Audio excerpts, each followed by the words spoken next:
গরিবে নওয়াজে সলসা গুছো আসো ফিরে আসো গরিবে নওয়াজ সম্বন্ধে একটু জানি গরিবে নওয়াজ কি করেছিল শোনো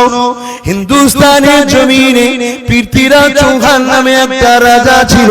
বর্তমান আমার ভারতবর্ষে যেমন নরেন্দ্র মোদী একটা রাজা রয়েছে তোমরা ভাবছো তো মুখ্যমন্ত্রী না রাজা উনি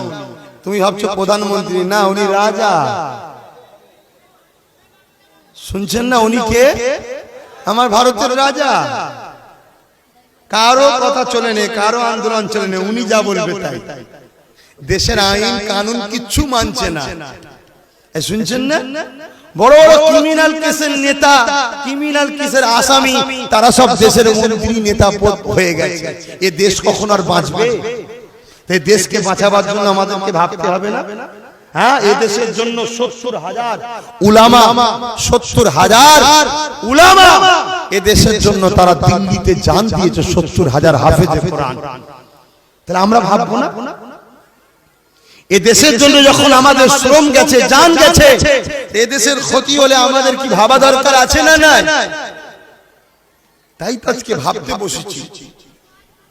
যখনই ভাবতে বসেছি কারো কোনো অসুবিধা হয়নি যত অসুবিধা হচ্ছে মুসলিম সূরাতে মুনাফিক গুণর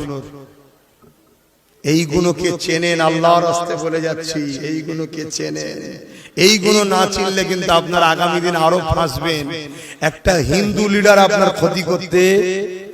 পারবে না আপনার মুসলিম সেজে যদি মুনাফিক হয় ক্ষতি করে দেবে আর মুসলিম যদি মুমিন হয় আপনি নিশ্চিন্তায় থাকুন আপনার উপকার ছাড়া কখনো ক্ষতি হবে না এবারে মুমিন আর মুনাফিক চিনবেন কি করে একটা নবীর কথাতে বলে যাচ্ছি নবী বলছে যারা আমার খানদানের সমালোচনা করে তারা হলো মুনাফিক তারা কারা মুনাফিক কে বলছে রাসূল নবী সত্য বলে না মিথ্যা বলে তো নবীর এই কথাটাকে মানার দায়িত্ব আছে না নাই হ্যাঁ মাথায় রেখে তুই ভালো মন্দের কি বুঝিস রে তুই কোরআন হাদিসের কি বুঝিস আজকে তোর বাপ দাদা নানা নানি ফুফু ফুফা খালা খালু সব দাদা হুজুরের ওসিলা ইসলাম পেয়েছে ঠিক না বেটি আজকে তার বাচ্চা যদি কিছু বলে তোর যদি পছন্দ না হয় তোকে তো পার্সোনাল যে তার সাথে কথা বলা দরকার তুই নিরীহ লোককে জুলুম করছিস তার মানে দিল কা উজালা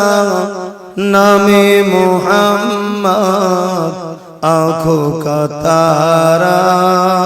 नामे मुहम्मद दिल का उजाला नामे मुहम्मद आँखों का तारा